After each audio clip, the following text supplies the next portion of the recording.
Each year, Microsoft Research hosts hundreds of influential speakers from around the world, including leading scientists, renowned experts in technology, book authors, and leading academics, and makes videos of these lectures freely available.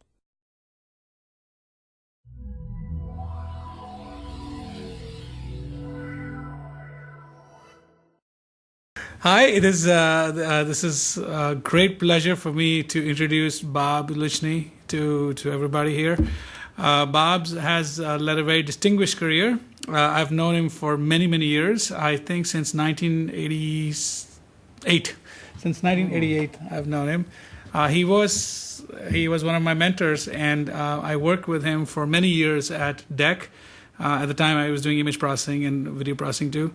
Bob was senior consulting engineer at the time I left from digital, and then he was part of the advanced development research arm, and then later joined the Cambridge Research Labs with Compaq. And he's been working on image processing, video processing, printers, displays, that sort of thing for a very, very long time. And now he's with HP Labs, continuing to pursue some of those things and getting a lot of his technology into products. So it's great to welcome him here. Well, thank you, Vic. And everyone, I'm sure, knows Vic is the big shot networking magnate that he is. Yet 20 years ago, he was very much so an imaging guy. That's right. I didn't know that. Yeah. So he can excel in more than one field. Yeah. Well, thank you, Vic, for asking me to stop by. And we were just talking earlier that it's something that we ought to do more often. There aren't too many corporate research labs left. HP and Microsoft may be the only ones of this magnitude, certainly. And HP and Microsoft, of course, are very strong and historic partners. And I was a little surprised to hear that I was the first HP Labs member to speak here. And hopefully we can... In memory. Yeah. Yeah. Well, I think it's something that we should do more often, and also Microsoft research should come to HP. So anyway, what I thought, I picked some topics that I thought would be interesting to Microsoft research in the area of applications, and specifically, and this sounds like it's as nebulous a title as it could be, image render capture applications. And it's sort of an envelope for two kinds of, two very different things I'd like to talk about that we've been doing in HP Labs recently. One is a camera projector system, where the render and capture was by means of projection and video camera. And the other one is a print scan process, where it's a steganographic halftoning application, where we print, where we embed information in halftone and extract that through scanning. So those are the two things I thought I would talk about today. The first title that I put in the abstract that you asked for, pointing into remote 3D environments. And when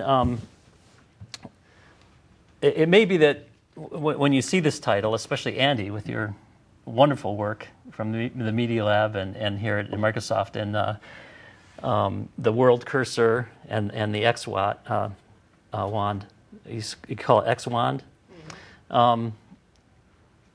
This title may have given the false impression that it was in that theme of really cool, complex interaction, where you can turn things on with a pointer and that sort of thing. But instead, I'm really looking at a very simple thing, and that is we were anticipating this miniaturization of projectors. And you may have heard about this, that they're just now becoming available in cell phones. And we thought, what about an application where, wouldn't it be great if you could look through the camera of a mobile device remotely and be able to point into that physical 3D environment? And you might imagine that could be useful for things like remote teaching or field service, or just things like where's the part. Sometimes it's nice as another means of communication remotely to be able to reach into that remote environment. And the challenge that we went after, all of our colleagues in the ProCams, IEEE ProCams community told us that you really have to model the environment to be able to do that because of parallax and the fact that the projector camera are not the same coordinate system. You have to have some sense of a 3D models to be able to converge, to be able to find that spot. And so we wanted to see what we can do without any calibration at all. Just a very simple app, something that would actually be done if you did have a mobile projector. And the other thing that we're proposing is a remote projector, of course, is supposed to be this beautiful mechanism for image-challenged devices, right? Instead of looking at the tiny little windows that these devices have, to be able to expand it, to be able to share it with others, and see video and images and that sort of thing. But what we're using it for is just to control the location of one spot, to move a spot around as a pointer. So much underutilized, but an application that we think may be of value. And this first picture here is from Andy's old school. Mike Bove, did you know? Oh, yeah. Bove? Mike, yeah. And Sid is in town, and so I thought this is a nice way to start. In 2003, right about the same time as your World Cursor papers, Mike presented this idea, this vision of the 1 cubic centimeter projector. And he said it would be possible to make these miniature projectors. And at the time, he was using these things called VCSELs. VCSELs, I guess is how you say it, vertical cavity surface emitting lasers, that were used for communication, these little arrays of lasers. And along with some rotating mirrors, he actually made demoed a prototype. The image didn't look very well, but the idea was sound, that these tiny devices could be capable of projecting, of being used as a projector. And since then, there's been a number of other technologies that have actually become commercial. And some of them are laser mirror scanning, and others white light on different reflective microdisplays such as LCOS or DLP. And also these, there are some work with dynamic holographic steering, which is very effective because reflective approaches are lossy, and these dynamic holographic means are not lossy. So anyway, at CES this past January, they started presenting products for the first time with cell phones. And this one, in fact, I think was actually advertised on football games that last season. This LG phone, this battery pack option. And this entire industry is starting to call these things Pico projectors. And when we were first looking at this idea with this vision of the small projectors, the market was called, this pocket projector market was called micro-projectors. And that's why I put the little asterisk there, because suddenly they just skipped over nano. They went from micro to pico for some reason. But that's what I think it was, alliteration. Right? And there are other examples of that that you may have seen. And I'm looking forward to perhaps Sid, the show. There probably will be new products like this on display. But certainly they're here. And from what I've read, in 5 years, they're expecting this to be quite common. Are the 50 inches size of picture or distance from the wall? That's the diagonal size of the image at reasonable luminance. So, To darken the room to... well, this is what Samsung. This is part of their spec, and I don't know how to interpret that as far as what kind of quality and what kind of ambient illumination this would be tolerated with. We were playing around with one of these, not this particular one, yesterday. Oh yeah. And it wasn't, the display wasn't very good at all. I mean, it was very, maybe it was too lighted or whatever. But you had to make things very dark to be able to actually see things. So. Yeah. I have heard that complaint too. And the other, and those are probably the micro display based ones, like DLP is a real common one now. I think that's what they're using in this product. But what I'm particularly interested in is the two mirror-based laser painting projectors, because for our application, remember, we want to make everything black except one spot.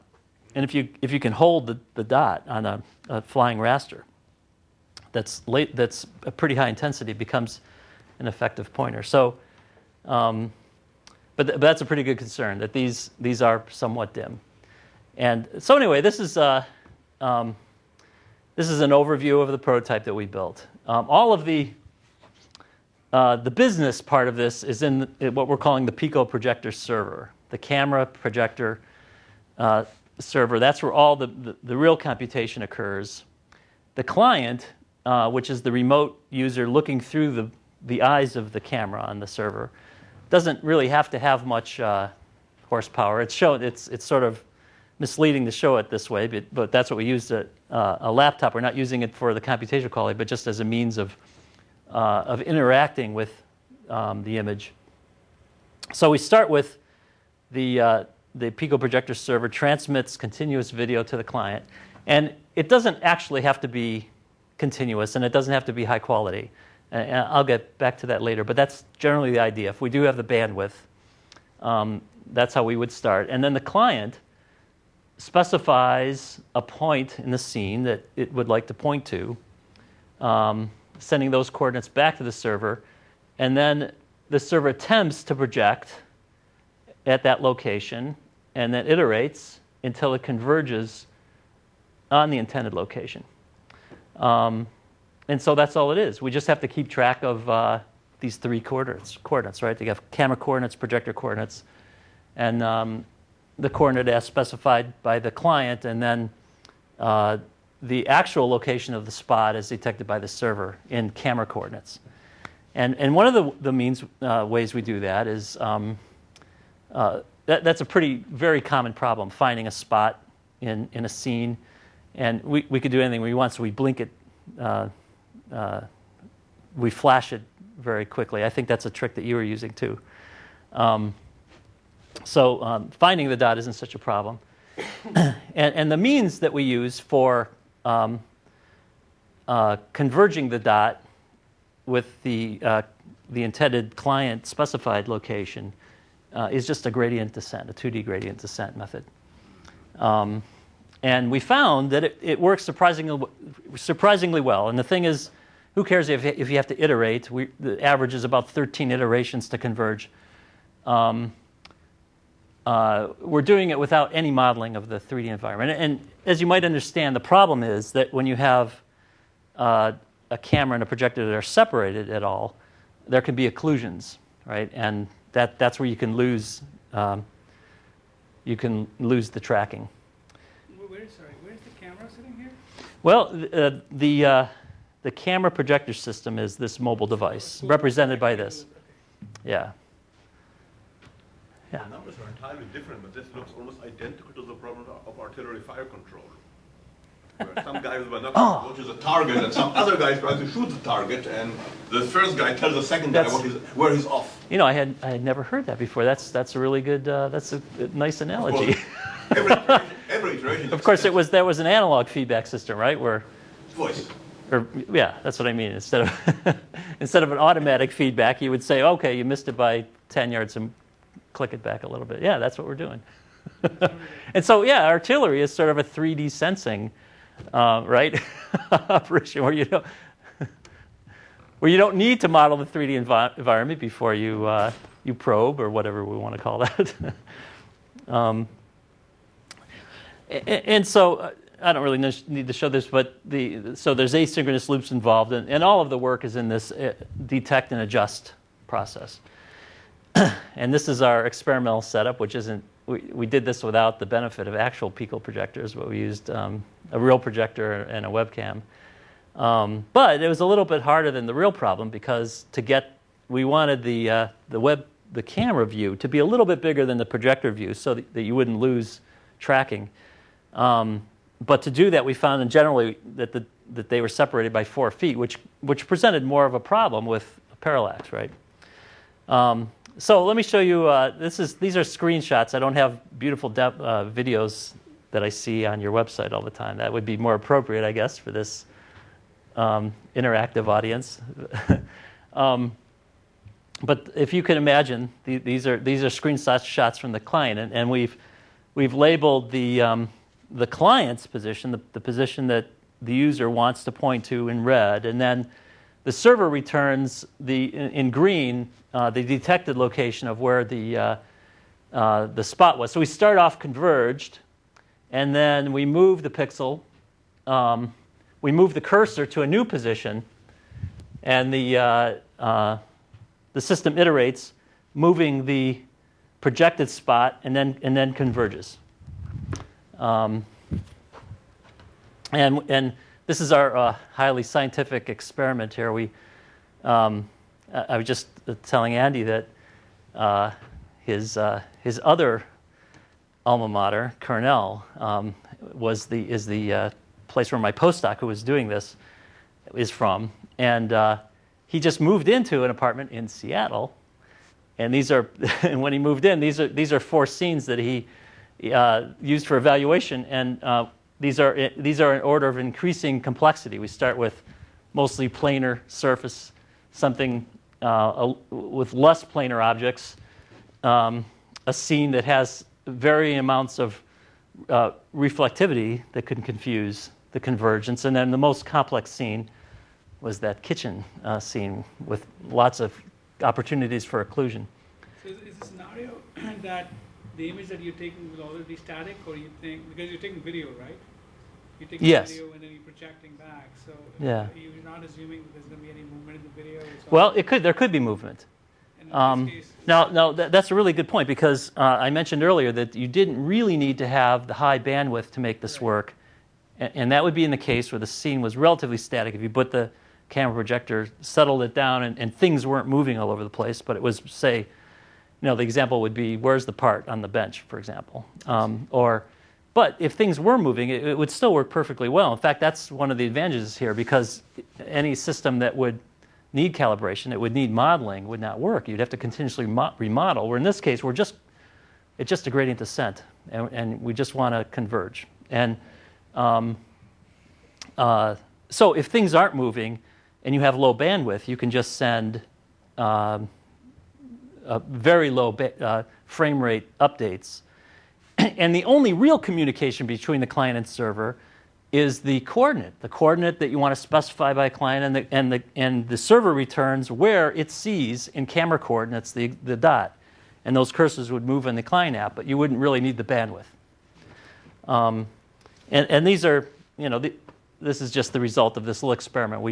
We just had 400 randomly positioned cursor positions by the client.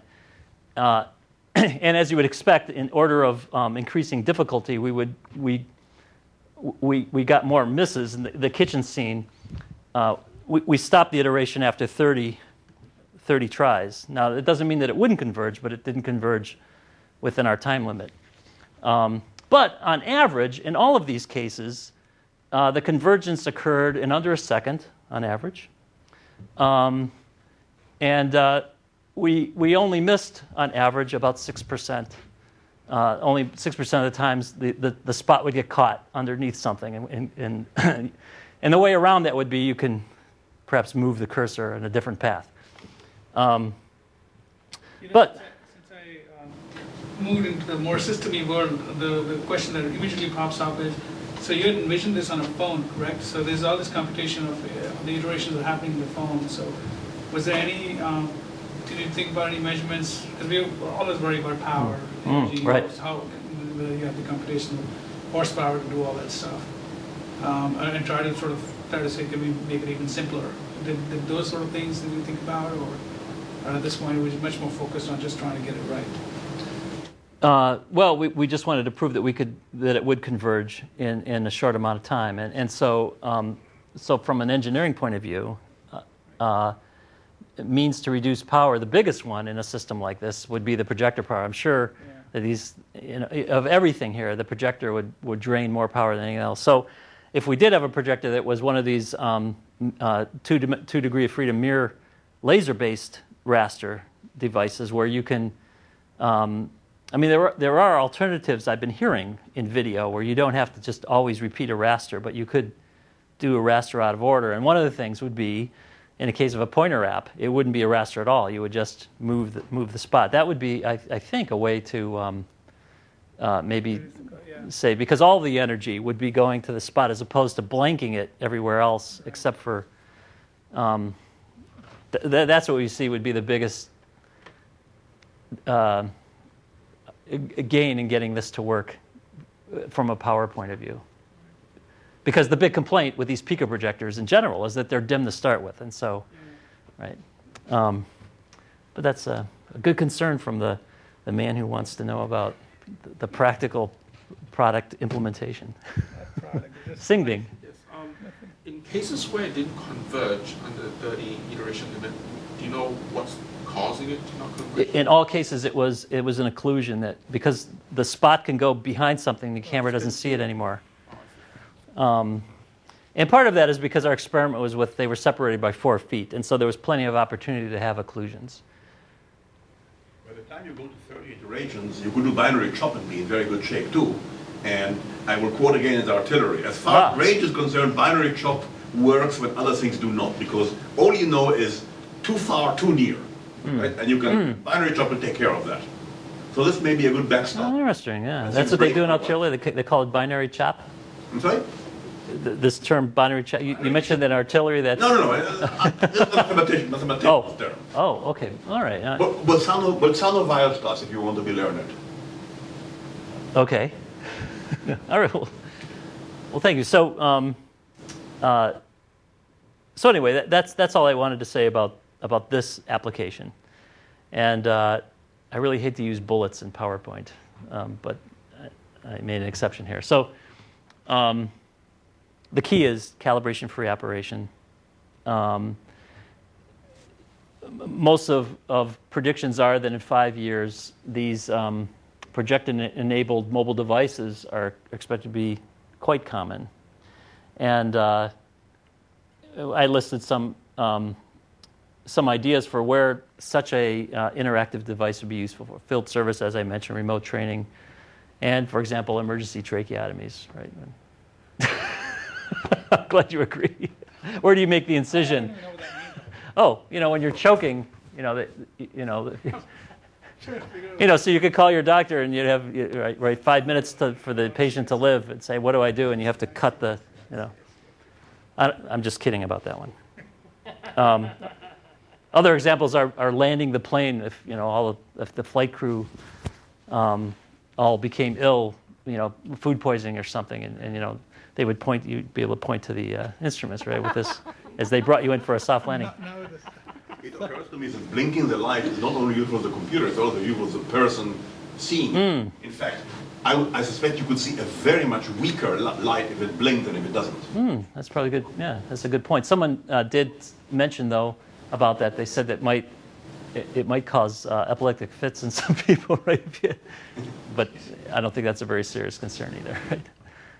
The fact that the flashing could be annoying as well as an aid to perception. But you want to be noticeable when you're fighting ambient lighting. That's a good point. So when the lighting was not as good, you were still doing pretty okay? In those examples, when we had, when it was well lit, even when you couldn't see the dot well, the system saw it. This is a perfect application of those holographic projectors, actually. The ones that they basically, these are projectors that have this funny property that if you present a bright scene, the overall brightness goes down. It's almost like the amount of the light is constant. So if you want to project a dot, it's actually quite good at that, or better than projecting a bright scene. So, like light blue optics, for example. So again, nothing nearly as beautiful and all comprehensive as the world cursor idea. Well, one thing. But well, thanks for that. But one thing that I was surprised to not hear you say was that one of the byproducts of this might be that you also know the depth of the dot. You could back compute the. Oh, I see. Just from by accident, you could be doing some 3D modeling. That's what you're doing in your. Yeah. You're just doing a little disparity computation, right? So you can pick that up. There's an iPhone app called Email and Walk, Now the guy holding the phone can also see what the camera is showing, and if you project a fictitious dot there, he also knows where to point his finger, right? Then, if you do augmented reality, right, you can use an iPhone camera showing exactly the same thing as the guy at the other end of the world. Then you don't even need a projector, it seems to me. So I guess I missed that. So if you have a mobile camera, let's say you have a mobile phone with a camera, right? You see what the camera is shooting, right? And the appropriate application can put the other party's red dot on what I'm shooting.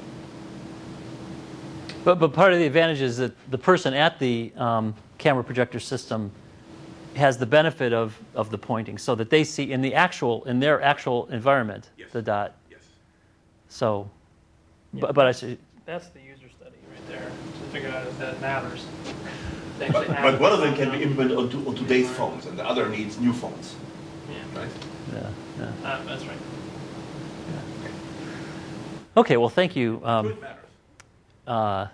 for listening to that. And now I thought, just as another sort of very different topic under the same theme of render capture, I wanted to talk about a hard copy one, and that is an area that I'm currently involved with called steganographic halftoning.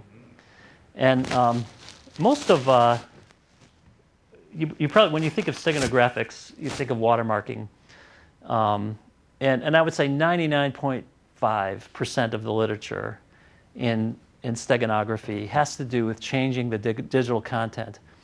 But the concern here is, how can we embed data in the printed page? And when you print and you have to render and you have to halftone, all of those fine, all of that data that's embedded in the digital content is altered, is destroyed by the halftoning process. And so what we're looking at is, how can we embed data in the halftone itself? And almost everything is halftoned, right, except text and some solid areas. But logos, not just images, but even background areas, graphics, they all need to be halftoned. And so they're all candidates for embedding high-density data in a pretty small area. And the alternative is barcodes, which fill that now. There are a number of examples, including color barcodes, and we all know about Microsoft Tag being one of those, where the intent is to lay down in hard copy information, whether it be encrypted or otherwise, but it's a way to store information. The goal here is to do the same thing as far as embedding data, but to be aesthetically pleasing, to put it on documents where you may not want to see a barcode. If it's not a packaging application or other, if it's just a normal document, for example, you may not want to see a barcode on every page. So the area that the approach that I'm taking is using a category of techniques known as cluster dot halftoning. And most of you are probably familiar with dispersed dot halftoning. I know that you were mentioning the limited palette application. Certainly anything that deals with displays does not do this cluster dot process, but rather dispersed dot process. And the reason that we have cluster dot halftoning is because there are many printing mechanisms that where an isolated pixel will not survive.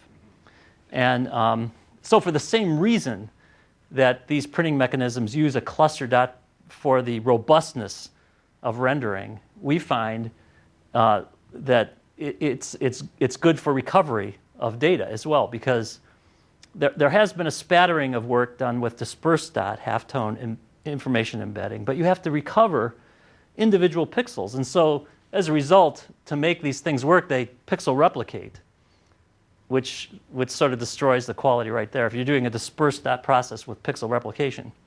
And so this is the process used in commercial print. And I come from HP. You know that we're a printing company, and the trend inside our company has been, as all businesses, we want to grow. We're looking for growth, and where the growth is no longer on the desktop. That's a pretty saturated market as far as printing is concerned, but it's commercial print. And just by way of understanding the magnitude, what percent of pages would you guess are printed on an annual basis with an analog process? That is offset press, gravure. We call that analog printing. Out of all pages printed, what percent is analog in the world? 95%. There's still 95% of all pages printed are printed analog. And so, as you can imagine, that's the direction that HP is looking at, how to revolutionize they call it the digital to analog conversion, believe it or not, because of this enormous market that is untapped right now in the digital world. And almost all processes for this high volume commercial print use cluster dots. So that's another reason to do this. In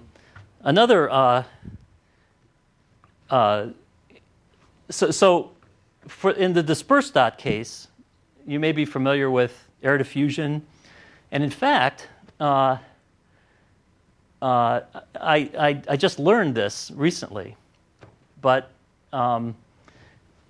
in Windows 2000, Windows 2003, and XP, they were using my void and cluster patents, which are this dispersed dot technique for rendering hard copy.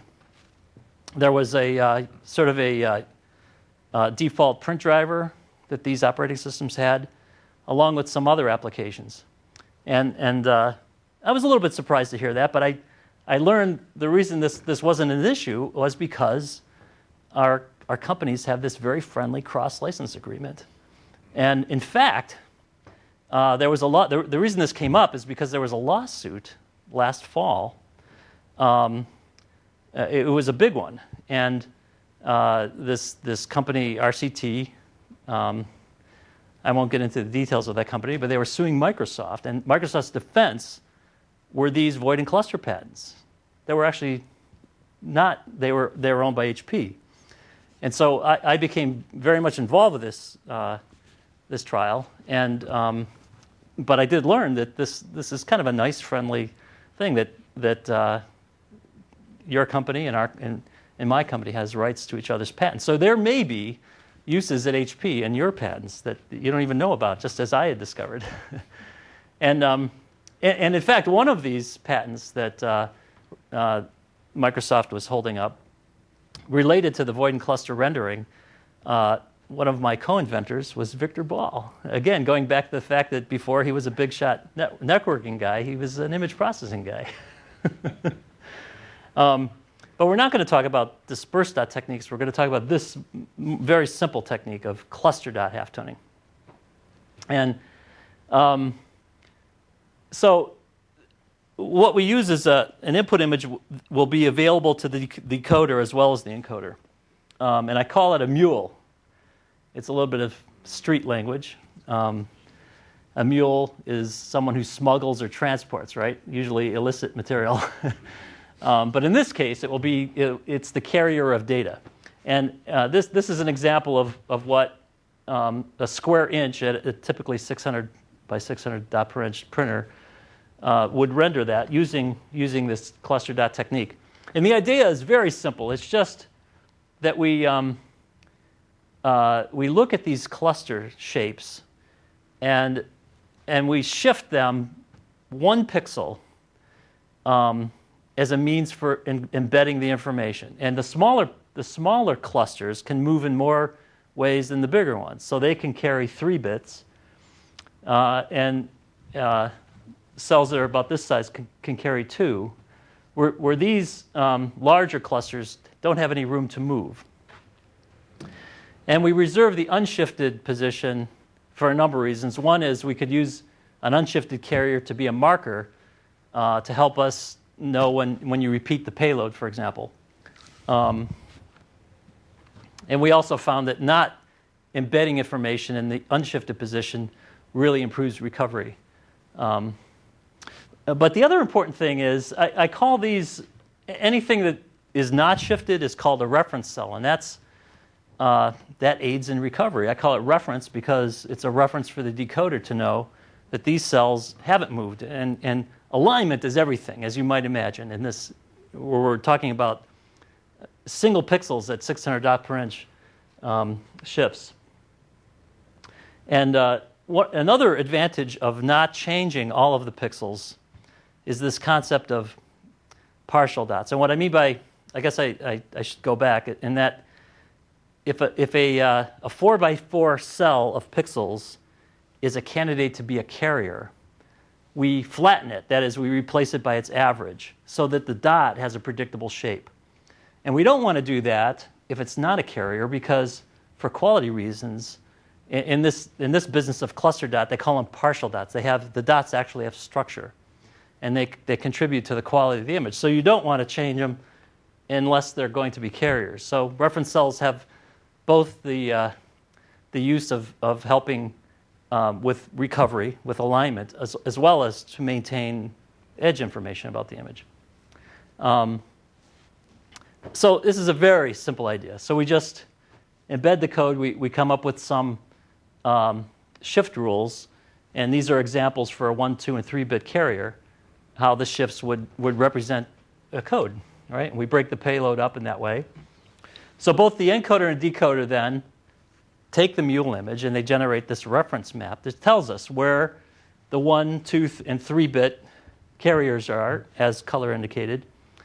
And in this case, the black cells, the black represents references, and those will aid in our alignment for recovery. Does the placement of a reference matter at all? Like, it seems like if I look at the picture, there's a lot of reds and 3-bits, and then you have. So what I mean is, different images will have different places. The That's true. That's true. So alignment is done in a number of ways, and using the reference cells are just part of it.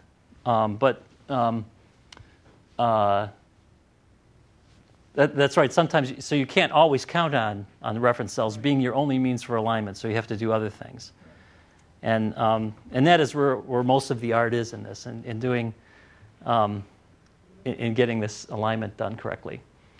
So what we have is a reference halftone, and in this case, we're saying that for this particular image, out of 11,000 carriers, 8,000 have been identified as carriers. And so it has the potential of carrying about 2,000 bytes, 18,000 bits. And this is just 1 square inch.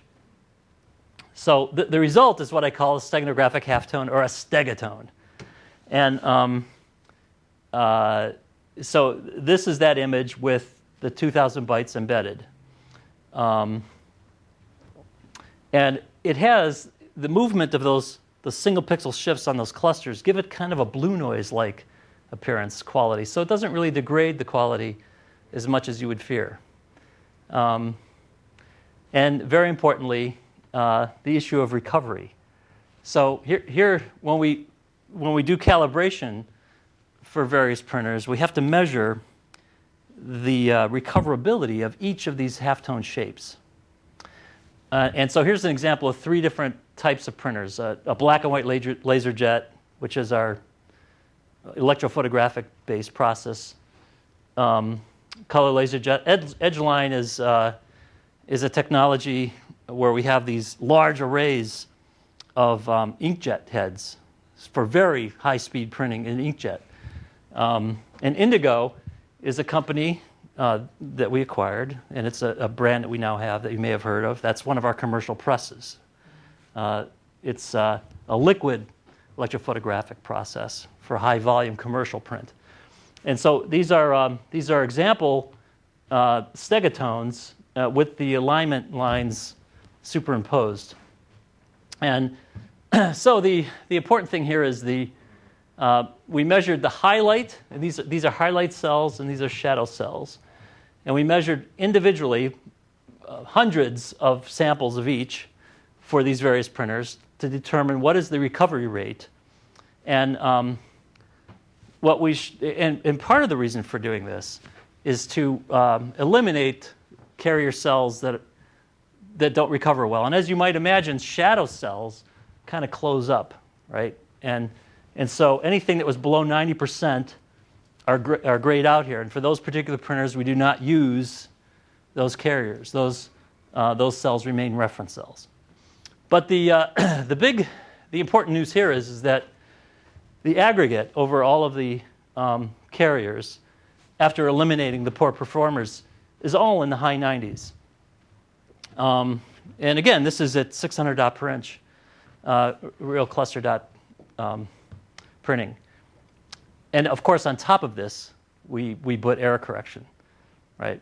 And I think of this is very much like the audio CD technology where they have those little pits. It's filled with redundancy and error correction, right? And I think of this as sort of the same sort of approach. Is there we have these little pits, these little dots that we are using. We have to embed error correction to maintain recovery. But results look very promising that this technique would be useful. So, of course, the natural question though then is, what about a stegosaur? What about a stegatone of a stegosaur, right? So I thought, all right, I'll beat you to. I always get that question. So, so that's my final slide. I'm guessing if you only apply it to the yellow layer, you'll be much less noticeable.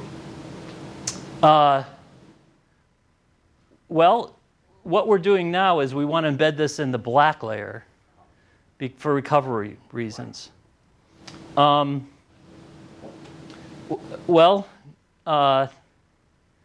it has to do with recovery, and I guess there are some things that we're still developing that I can't really talk about, but it's the yellow dots in a full composite color image are very difficult to extract with a scanner. Even for a scanner with a filter?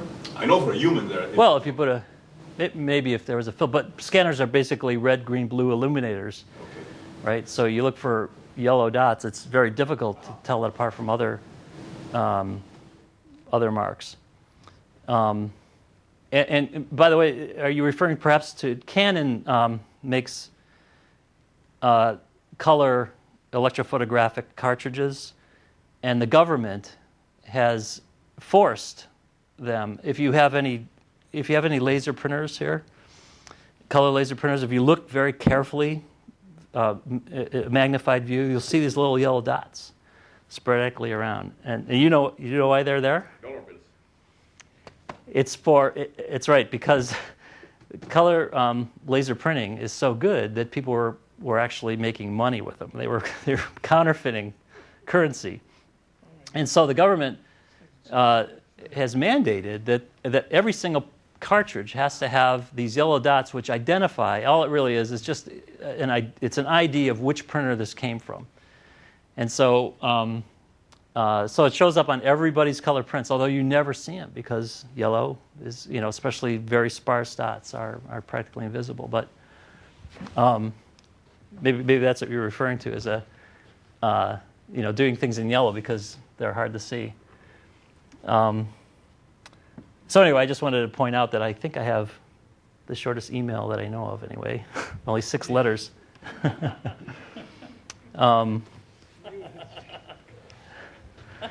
So that was about 45 minutes. I have one other application, but I think it's probably way too late to talk about that one.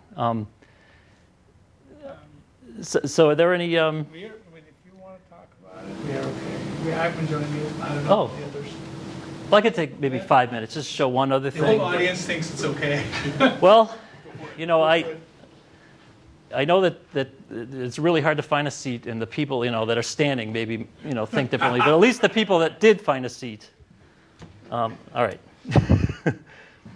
So this one other thing that I thought was kind of cool, and it was in this realm of render capture.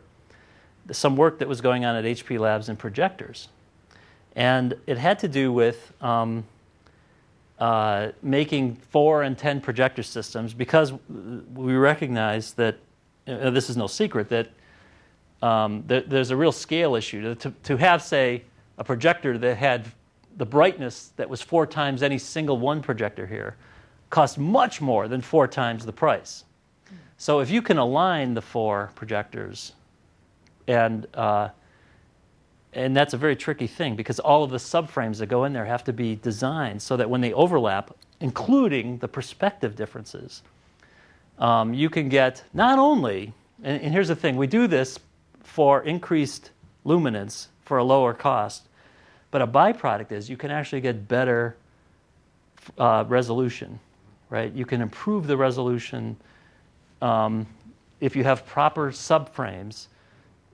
So, and so one of the things I did here was to measure, to quantify the resolution increase in doing this technique. And so for a 4-projection system that's overlaid, right, we have this going on. So we have 4 frames that all have to be perspectively corrected and right to a pixel, to a subpixel level to achieve an improved resolution.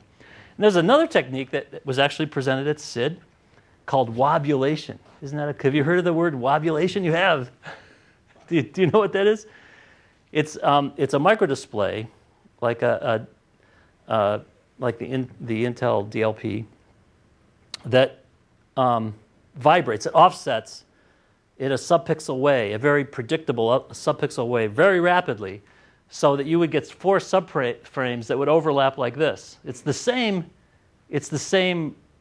imaging device, but you put different data on these offsets to achieve higher resolution. So we built a software simulator that did had the same subframe generator, the same homographies as measured from the actual system of overlap. And the reason we did that is because we found to quantify the entire, you need to measure across the entire image because the overlaps are different everywhere, right? And to take any one little section does not tell you the aggregate, does not really give you a true reading of performance. And for measuring displays, the industry standard is these grill patterns, right? These black and white bar patterns of varying frequency. And so what we did is we had to make a very accurate simulator that we tested to really reproduce exactly what the actual system does. And this is just some detail of the rendering system. This is a better example of the flow. We take a subframe, expand it, convolve it with a very accurate spot function from the projector, convolve it with the subframe, and then apply the homography to get the correct perspective distortion, right? And we overlap all of those in our simulator. And to measure the spot function, this is a micrograph of the DMD, right? The Intel DLP projector, which is the ones that we were using. And we averaged several individual pixels to come up with a very accurate spot function. And so just what I want to show you here is this is a photograph of a test pattern. These are individual pixels. And this is the output from our simulator. So that's the actual off-the-screen picture, and this is the simulated version. So what we then used was this, again, I have a lot of references here to SID, which is, I don't know, just a coincidence, I think. But there was a great paper in 2006 that talked about a new method for measuring contrast. And you may have seen this, the Michelson contrast that measures the performance of display, right, based on the upper and lower bounds. So you put a grill pattern, a black and white grill pattern in, and you measure the amplitude of the resulting sine wave-like looking pattern. But the problem with that is that typically this would be the measured output from a grill pattern that went in. But what do you say? Are the absolute peaks here? Is that a true reading of what was coming out? Because that data is noisy, and so you would always apply a window there, some smoothing to give you a more accurate rendition of the data. And as you expect, as you change that smoothing window, you change the result. So it's very difficult to get a repeatable, accurate measure of contrast using this simple peak-to-peak method. And so this method by Fisk says that instead, let's look at a Fourier transform across the entire line and just look at the fundamental. And And that has two advantages. One, it's immune to this moving average problem, but also it rewards. Sometimes you get output that is actually a little bit more square-like. And when you look at the fundamental of such a function, the value of the fundamental is higher when it's more square wave-like than sine wave-like, which is what you want. You want to reward the better quality rendition. So you could have the same peak-to-peak amplitude, but something that retains that squareness better will be better rewarded. And it turns out to be a great metric for us because we have to average over the entire image. And to take data and do that would be somewhat cumbersome, and the Fourier transform is a very convenient way of doing that. So anyway, I just want to show you this result that, for example, looking at a grill pattern of 1.5 period, and these are pixels here. So if you try to represent this particular grill pattern with a single projector, aliasing is going to give you this kind of a mess, right? Where our 10 projector system actually renders it. So we wanted a way to quantify that, right? And this method does that. And so this was the result of this study, showing how we quantified the contrast modulation, and proving there were a lot of critics saying that that it was impossible to actually improve resolution by overlaying displays. Really? There are people saying that? That doesn't make any sense. Yeah, there was actually a paper. I could give you a reference. What is the idealized dot size? Pardon me? What is yeah. So because we have it's a simulator, we can do anything we want. So these are used modeling with actual dot functions. And here is said, well, if we had a spot that was perfectly square, that didn't have any bleeding, what could you achieve in terms of contrast? When you did the rendering, so, right, we could change the spot function, and just for a reference, right, we thought, like, what's the best we could ever do? So anyway, that was the other 5-minute thing I wanted to show you. So you're stating this as contrast, but not. Why aren't you talking about resolution? Well, I'm talking about resolution in the sense of the grill period. So. It's not binary, right? As you try to render different grill, which are these black and white periods or repeating patterns of smaller and smaller period. So I want to stick to a particular contrast, and then I can read off for a particular grill period. I can tell from this chart how many projectors I need.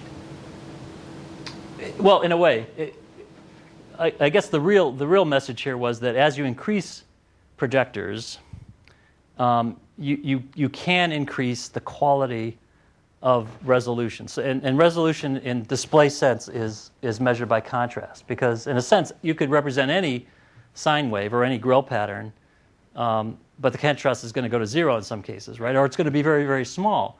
And so it's not a matter of can you render, well, unless it's 0. If it's non-zero, you might say, okay, you can render it, but the real issue is how well can you render it. And so that's why they use some contrast measure as a thing. Did you take effect to consideration noise, sensor noise? Well, again, in this case, the reason we did it with a simulator was because there's no actual measurement necessary, right? The important thing is that our simulator was able to achieve, for example, the picture I showed you of the 10 projectors, that's actually what you see. And so when our system was projecting 10 overlay projectors of a 1.5 period grill, it would look like that. And our simulator rendered it accurately. But what we then did was we averaged over the entire screen with this Fourier contrast measure to give us our metric. The alternative would have been to do direct measurement, which would have problems with noise and everything else. And I actually have one other little thing that talks about a direct measurement scheme, but I know it's too late to talk about that. But I'd be happy to share that with you. 2 4-position valve and 10 projectors. Oh. Hardly any difference. Well, thank you for, I'm sorry for glossing over that. I just didn't think there would be interest, but you were so kind to ask that question. Yeah, what I meant here was WOB is short for Wobulation. So I showed you at the beginning how you could move the sensor 4 ways to get a 4-position Wobulation. Another scheme that we implemented was a 2-position Wobulation, where you just move it in 2 locations. So it turned out, for the purpose of rendering contrast, it turned out to be the same. There was no differentiation between a 4-position Wobulation or a 2-position Wobulation as far as rendering improving contrast modulation. Maybe I'm missing something. How many projectors are there? Well, so we have some cases of 10 and some with 4. Well, Wobulation is 1 projector with different subframes, right? So when you say 2 and 4-position Wobulation, that's 1 projector. 1 projector. 1 projector that's shifted, and that's getting as good a result as 10 projectors. and that's a good point too. Now, so Wobulation is a perfect offset, right? You take the entire image and it's very predictable and it's perfect. You move it a half a pixel if it's a 2-position Wobulation. And then I can't right? really do any other. Now, when you have 10 overlap projectors, the subpixel relationship all over the screen is different, right? Because you've got these perspective changes. So now here's the big trade-off: is that with a wobulated system, you're not going to get any more brightness, which is one of the that's why you have overlaying projectors. You can improve resolution, but you're not going to improve brightness. So the 10 projector system achieves that very important goal. And as a byproduct, we're measuring that you actually can improve resolution. It's harder to do, and you make a very good point that this simple Wobulation system is doing just as well. And the reason for that is because of the precise motion of the Wobulation, whereas, with the perspective. What you want is a multiple projector Wobulation system. Then you don't need 10 projectors. Well, again, 10 projectors is to get 10 times the luminance for less than 1/10 the price. And there are applications that require. So the motivation is when you actually getting 10 times luminance. Is that how? I'm not reading it that way. Well, this is not measuring luminance here at all. This is just measuring that. Yeah. But the purpose for doing 10 overlay projector, the absolute reason for doing that is for getting 10 times the brightness of a single projector for a fraction of the price of a massive industrial-sized projector that would do the 10 times luminance. Is that fundamental? Is the fact that this massive projector will cost so much more than 10, is that fundamental, or is it something about technology today as we know it versus? Good question. Why is that? It used to be the other way around. It used to be the only good light were arc light, which could illuminate a whole movie house, but needed a fully paid guy to babysit them. And then Edison came with incandescent bulb. So you're saying that it used to be that... There were arc lights and that's it. Oh, there was no smaller... You had to have the enormous one or nothing at all. Yeah, I think the problem is that when you get into these, like 10 times the brightness, the fireball in the source is so hot, and you need so much supporting hardware to maintain that. And You want 2 things in the bulb. You want it to be bright, and you also want it to be a point light source. yeah, These 2 things are in opposition. yeah. Right? So the more brightness you got, the more exact the piece. I see what's going on. Okay. Yeah. So I just thought it was an interesting example of, and to align these things, of course, it's render capture problem, right? Because they're all aligned by, that's something where you do have to calibrate, unlike the projector, the pointer example. It's a very carefully calibrated process, and it drifts, so you have to recalibrate. Right? There's thermal drift that happens, and we're talking about sub-pixel alignments that start to, right? So, boy, thank you so much for staying late like this. I know this is not a popular time here at Microsoft Research when you already had this is probably the 3rd talk today. And But hey, thank you very much. Thank you. We certainly enjoyed it.